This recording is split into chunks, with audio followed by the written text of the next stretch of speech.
All right, I think we are up.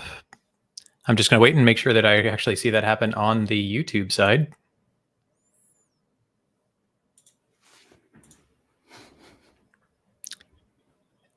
Fantastic, and we are live. Awesome. All right. Welcome to the show. I am Roy Steves, co-founder of StatBid. We're an efficiency-minded paid search and SEO agency, but a large part of that is the opportunity to talk shop and talk to folks that know more about stuff than we do. And so this is a great opportunity for that. On the show today, we have Rishi Rawat, who is a longtime friend of my co-founder and mine, and the first person I think of when I am looking for insights in conversion rate optimization, but especially buyer psychology and the way buyers interact with landing pages. So Rishi, thanks so much for joining us and being a part of these workshops. I'm super excited to be here, and I'm looking. The goal is to cram everything that I've learned in the last 12 years into a 30-minute presentation. So that's the goal. Yeah, absolutely. Fantastic. So just a bit of housekeeping. If you would like to submit questions to the live chat on YouTube, you do have to create a channel if you haven't already. You don't have to upload videos and become a YouTuber or anything like that. It'll just be an empty husk on the internet if you choose not to. It doesn't have any real downside, but it is a little bit of a hurdle that YouTube places there so that they can better manage spam and the like. But feel free to do that. We will be collecting questions throughout the presentation, and then we'll address as many as we can at the end. And if there's a huge surplus of questions, then I'm sure Rishi and I will come up with a way to do some after party content with that and get to as many of those as we can elsewhere. But for today, we're going to start with Rishi's presentation. So thanks for putting this together, and take it away. Awesome. Well, I'm just looking at one screen right now. So Roy, if you notice something, do let me know. But what I'm going to do is I'm going to talk about a 12-year journey, a 12-year walk in the wilderness where I've had lots of, crazy experiences, and I'm going to zero it down to 5 core lessons. The first one is we're going to talk about the most important page for an e-commerce website. We're going to talk about how we discovered this truth. I think it's important that the viewers understand how we kind of got to this point, and then why it's the most important page. And after that, we're going to talk about within this page, which I will reveal in the next slide, what is that one element that really matters? And then finally, I'm going to talk about how to maximize impact. And so without much more fanfare, I'm just going to get started. So the most important page, as you've obviously already guessed from the title of the presentation and from the promo stuff that I've been doing recently, is the product page. And I want to talk about how we discovered this truth, because this is of more importance than the fact that the product page matters. When we started our journey, not only did I really not know what a product page was or didn't care about it in a particular way, I simply didn't care about it at all. And the goal was never to singularly focus on the product page. So I came with the same set of bias that every conversion optimization person has, which is that, hey, I see opportunity everywhere. I see opportunity at the ad level. I see opportunity on the landing page, on the home page. And so we tested all of these things. We tested the ad. We tested the landing page. We did lots of testing on the landing page. We tested the home page, the category pages, the navigation on the left-hand side of the category page, the description on the category page, the checkout flow. We looked at the mobile website. We looked at the desktop website. We looked at getting more email signups. I have done every trick you can think of to focus on, and that's what I've done. And what we realized that I am extremely lazy, and I want to focus my energy on the things where I can get predictable outcomes with the least amount of effort. And what we realized in that process was that there was one character that was reappearing in all of the successes we were getting. And of course, we had tons of failures too, but in the success column, there was one theme that was appearing over and over again, which is this product page thing. It seemed like when we were testing stuff on the product page, it was doing remarkably well. And so we kind of zeroed in on that more and more. And that's how we discovered the product page. It was not at all intentional. Now, the next part is, why is this, now that we know that the product page matters, why is the product page so important? Why would it even make a difference?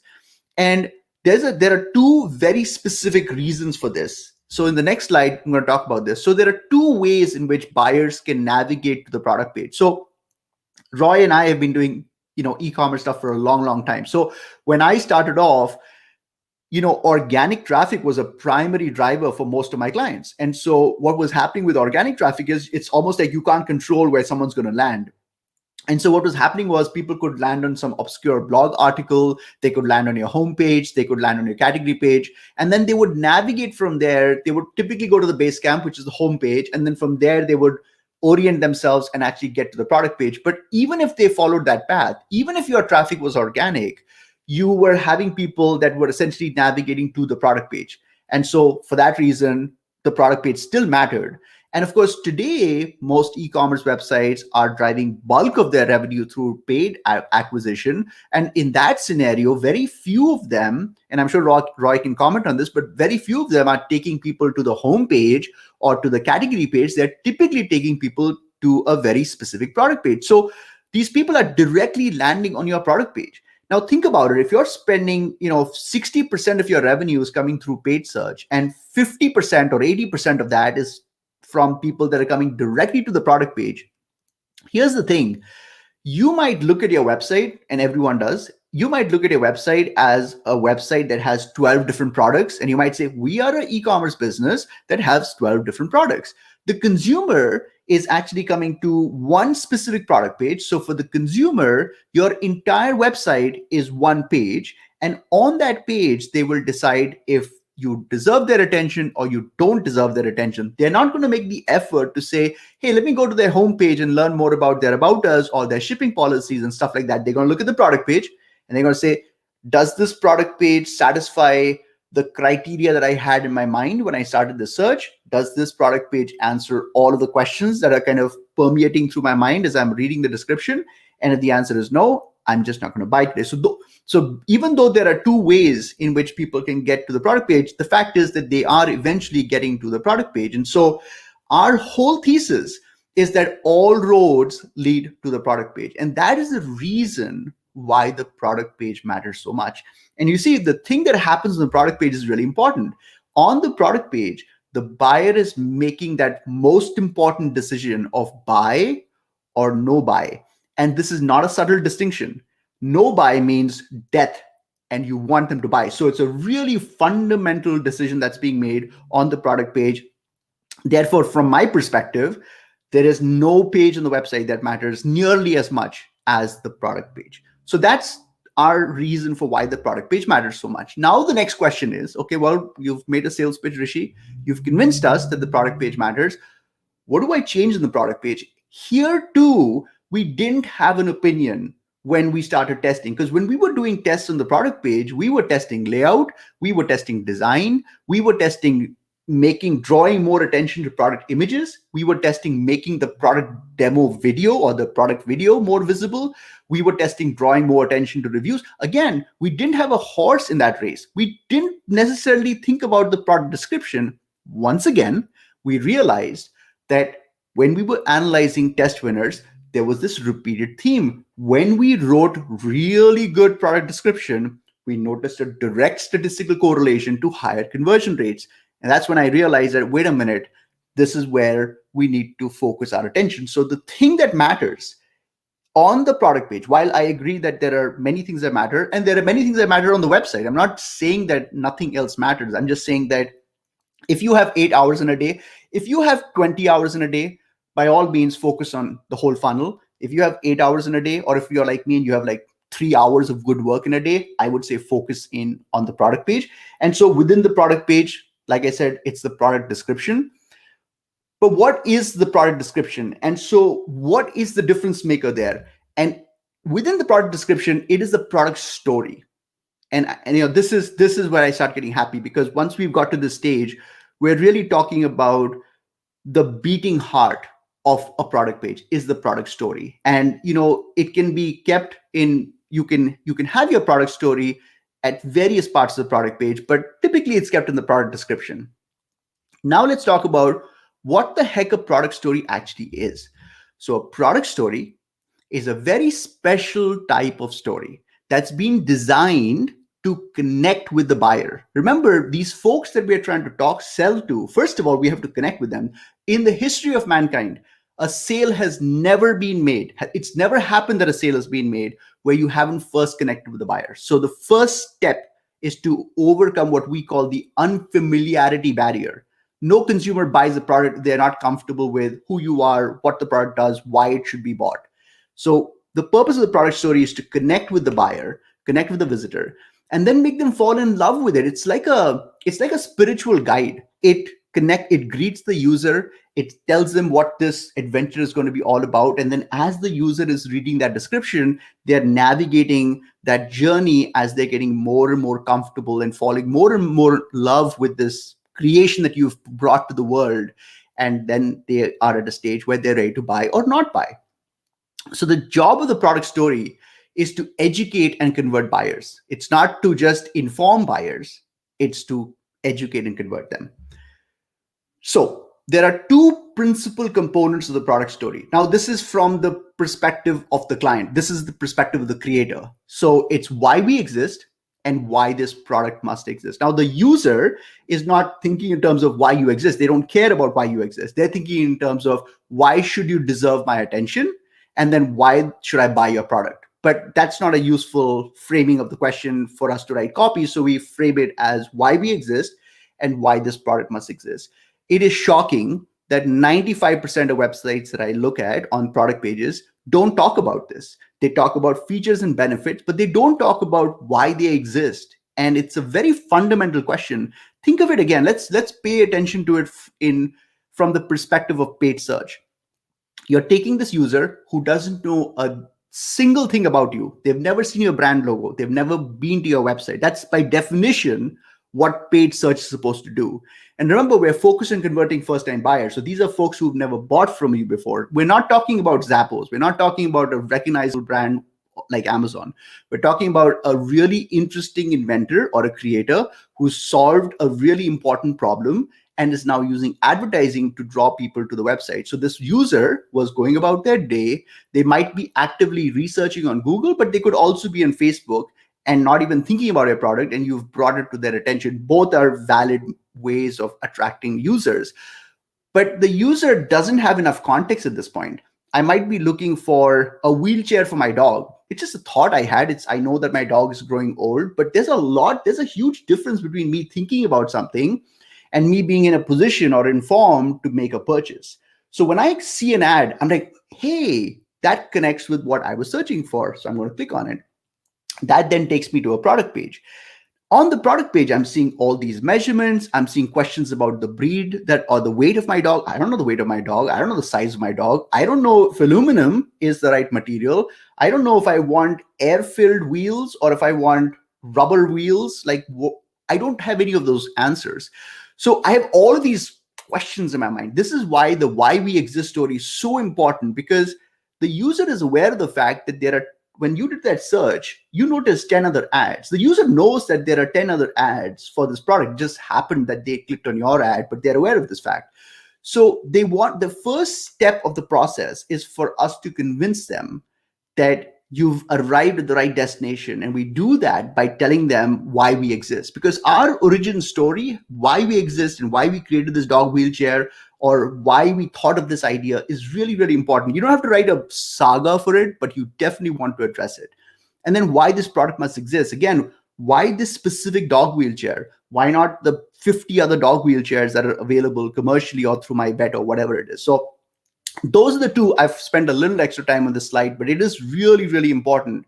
If you're trying to craft a product story and your product story doesn't convincingly satisfy why we exist and why this product must exist, dollars will be left on the table. So let's do a thought experiment, and this is going to be fun. So let's be generous and say that your product page has a conversion rate of 20%. It doesn't, but let's just assume it does. I'm now going to put a scenario where imagine if there was a way to the formatting is terrible, but imagine if there was a way to transport people that are on your page, who are engaged on your product page, and we brought them from the website through this amazing teleportation device right in front of you in your office, and you actually had a conversation with them, how many do you think you'd be able to close by speaking to them in person? Just think about that question for a second and compare it to the fact that your product page has a conversion rate of 20%. I'm I suspect that you feel you could convert a lot more than 20% by having a conversation with them. And the reason for that is simple. This reason for that is because when you talk to people, this is the thing that I find really interesting, is that the product description is so sanitized. It's so watered down. It's kind of like, it's almost like someone has told us that every word is a $50 tax. And so copywriters are like, we want to minimize our tax burden, so let's limit it to 20 words. But when you actually have a conversation with a buyer and you meet a potential buyer, you don't have those restrictions and you can actually talk to them freely. And what happens is that you're actually telling them your origin story, even though it's not intentional. It just naturally comes out. It's, when I talk to Roy, we talk about how did you start StatBid? Or when someone talks to me, I always talk about how I had this insight. That is part of what connects with the buyer. And then you talk about, well, what makes this product uniquely special? That's the reason why you are that much more effective in person. And the reason, like I said, the reason why your conversion rate in person is 4 times higher is because you are a really, really good storyteller in person. But here's the problem.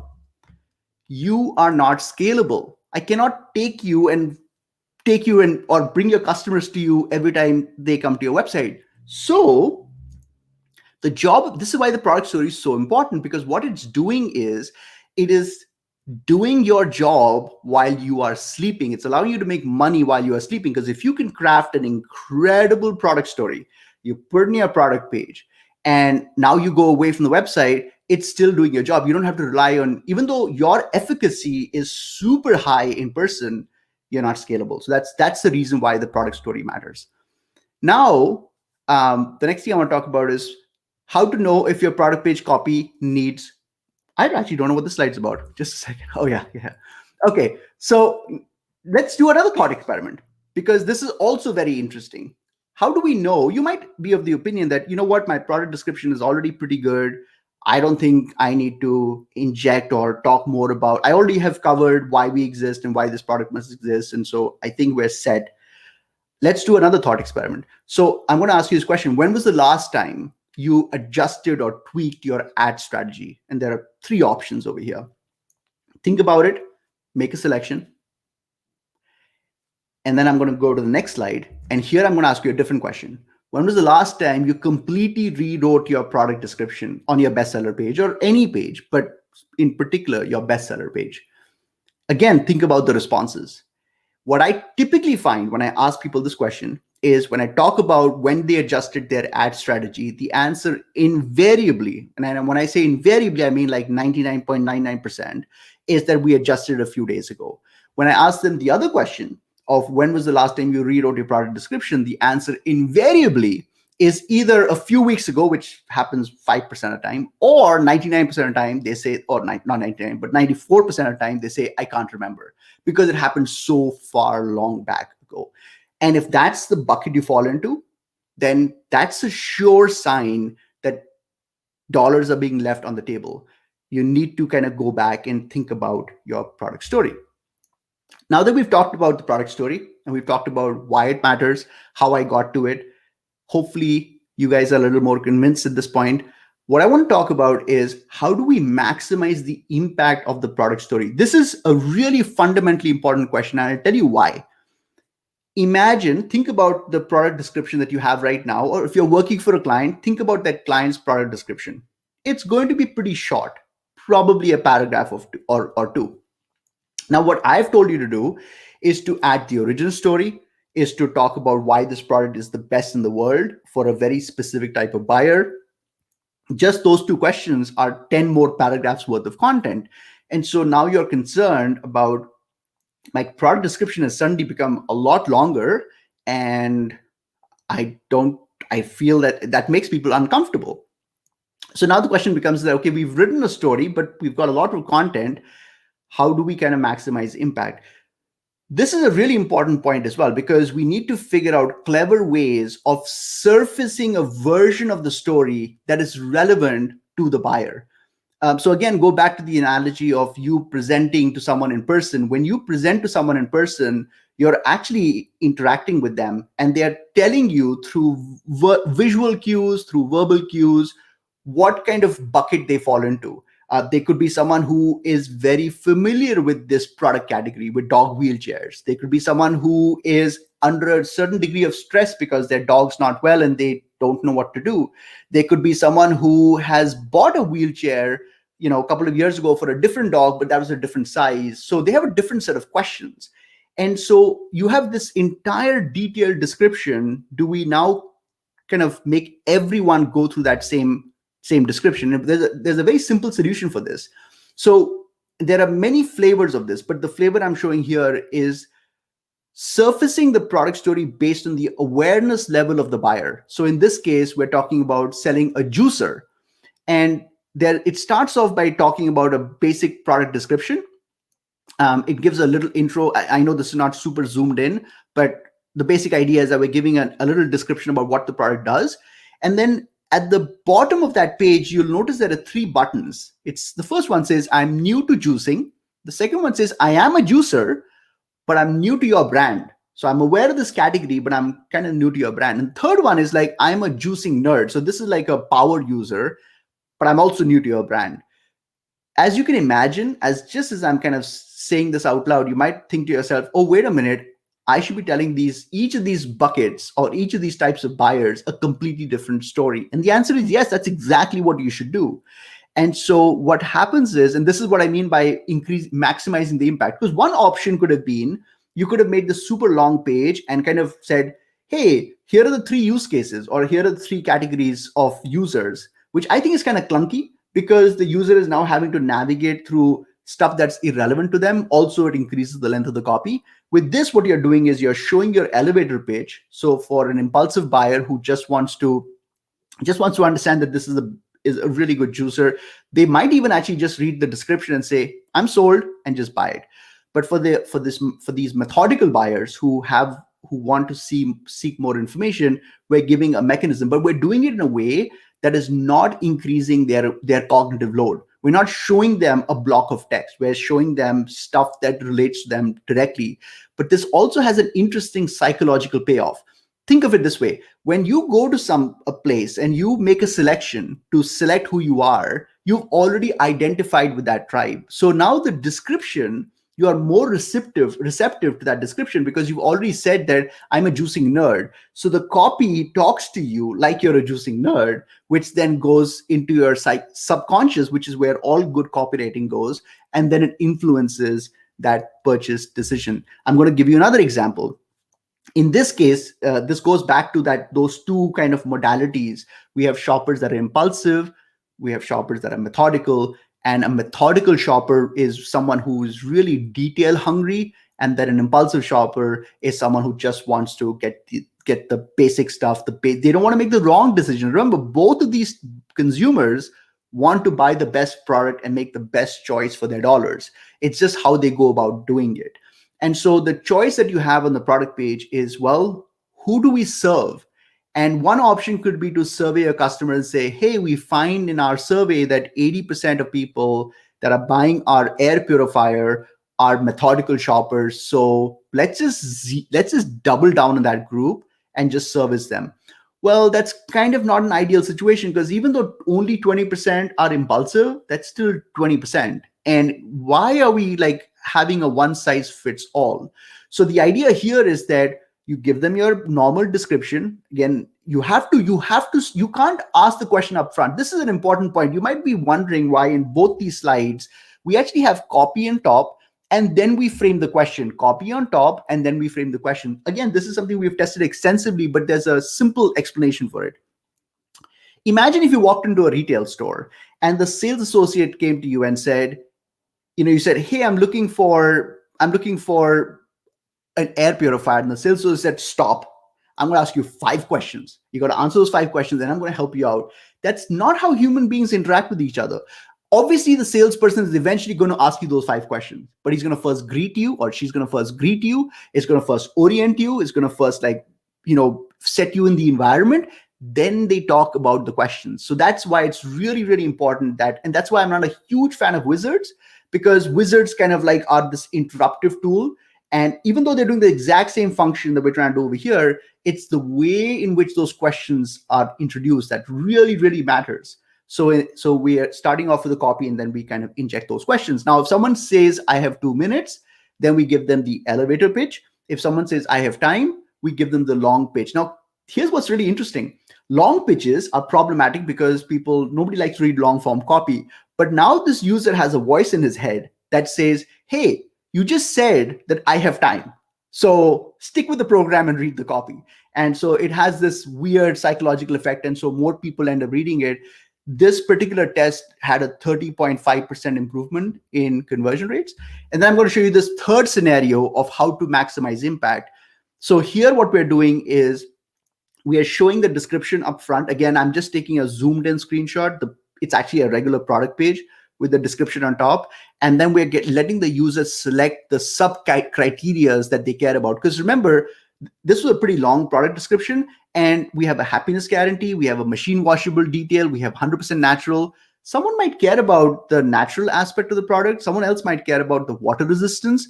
Someone else might care about both of them. So instead of me making that judgment call, why not let the user make that decisions themselves? So those are 3 examples of how you can take a product story and present it in a bite-sized way, because that's the key word, is that you want to present it in both a personalized way, but also in a bite-sized way for maximum impact. So go back to your product page and really think about what is all the content that you are showing people.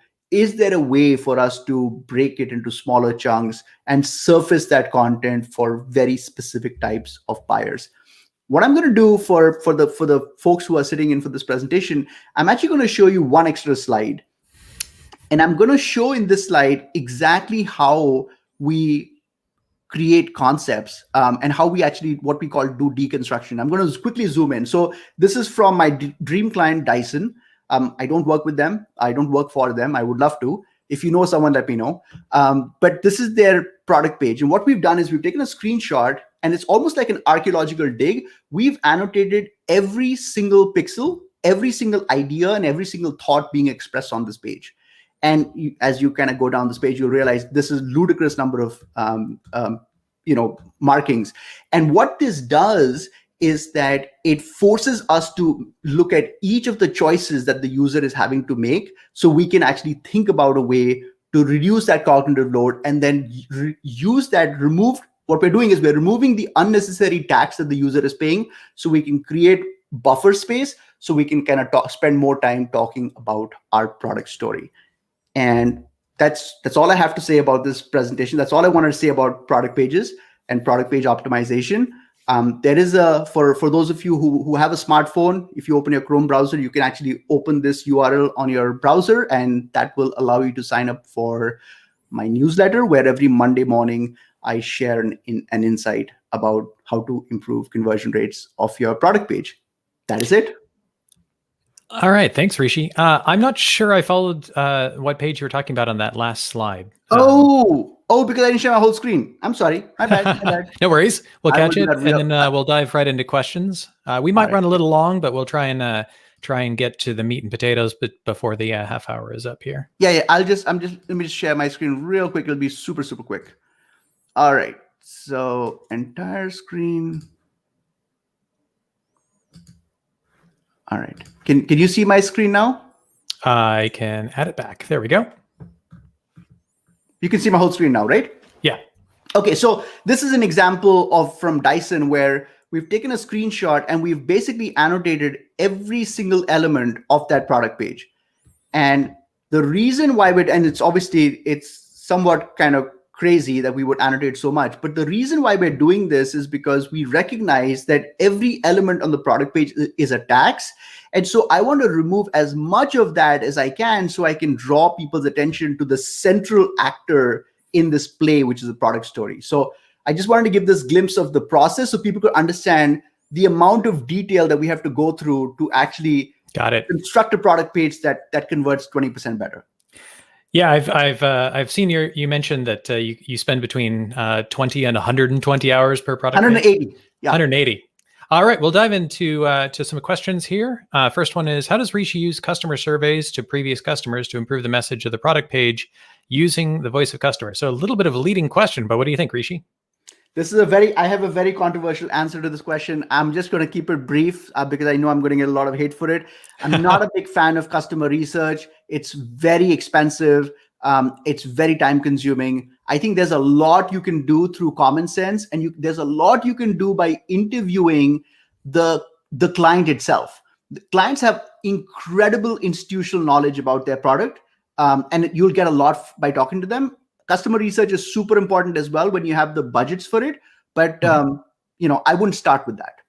Okay, I'll have to get you in a head-to-head with a few of my other friends on the other end of that spectrum. That's great. I know that. When applying this information to large-scale B2B sales, what's the most important thing to do for your product page? And B2B got mentioned a couple of times. I mean, to a worm in horseradish, the world is horseradish. I kind of feel like the same principles apply. I just think that, there might be certain subtle differences, but if I'm a B2B customer, I still want to know where you came from, why your product is the best. Got it. And then finally, should your product story be different depending on your competitors or top alternatives to your products? What if you're concerned about losing many shoppers to Amazon? I absolutely think your product story should be informed by what your competitors are doing. And you need to, if it's, Jared has the exact right question. It has to be based on the reality. You're trying to essentially create a story based on what consumers are seeing, versus I'm going to sit in the silo and I'm going to tell the story that doesn't relate to the rest of the world. And finally, is less more? Less is more, all else being equal, less is more. But if you have an option to let someone say that more is more and give them more is more version, why not? I love that spread. And then the last thing we'll be able to fit in today is I just wanted to highlight that this is just one in an entire series that we're doing on e-commerce. We already have one in the can. Check out the StatBid channel and subscribe if you want to see all of them. And if you'd like to see more about the individual speakers we have lined up in the coming months, take a look at the link in the description. But feel free to send us any more questions. And as I said, I look forward to doing more of these, including with Rishi. But we have a Kickstarter event with Jonathan coming up, followed by Mike covering email, and then Rand Fishkin. Many of you will know him as the founder of Moz and the originator of Whiteboard Fridays, and a good friend of ours. We'll be talking about how to expand audience targeting and build higher ROI marketing engines, since he's now moved on to his new venture at SparkToro. So once again, I wanted to thank Rishi for being here, and I hope you all have a fantastic day. Thanks, Roy. Thanks, everyone.